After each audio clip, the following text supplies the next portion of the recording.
₹200ની લાંચ લેતા ઝડપાયા 2 કોન્સ્ટેબલે પોલીસની આબરૂમાં કાંકરા કર્યા। અમદાવાદમાં 2 પોલીસ કોન્સ્ટેબલ માત્ર ₹200 માટે ખાખીને લજવી છે।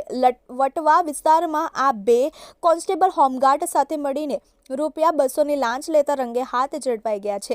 એસીબીને માહિતી મળી હતી કે અમદાવાદ શહેર, જિલ્લા તથા સુરેન્દ્રનગર જિલ્લાના વિસ્તારમાં પોલીસ અધિકારી, કર્મચારી, જીઆઈડી, ટીઆરબી તથા વચેટિયા રોડ ઉપર આવતા જતા વાહન ચાલકો પાસે કાયદેસરના કાગળો હોવા છતાં યેન-કેન પ્રકારે બહાના કાઢી હેરાન કરી ₹200થી 5,000 સુધીની લાંચ લે છે। આ માહિતીના આધારે આવા લાંચિયા પોલીસકર્મી, જીઆઈડી, ટીઆરબી તથા વચેટિયાઓને લાંચ લેતા પકડવા માટે એસીબીએ ગામડી 3 રસ્તા SP ring road, Vatva, Ahmedabad શહેરમાં છટકું ગોઠવ્યું હતું।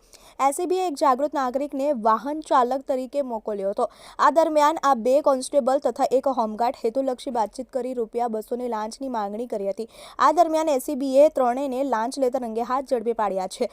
પકડાયેલા આરોપીઓના નામ Baldevbhai Kantibhai Chunara, home guard, Vatva police station, Ahmedabad શહેર; Navinchandra Rupaji Damor, unarm police constable, નંગ 5990, વટવા પોલીસ સ્ટેશન, અમદાવાદ શહેર; Ashwinkumar Kanaiyalal Balat, arm police constable, driver, Vatva police station, Ahmedabad શહેર।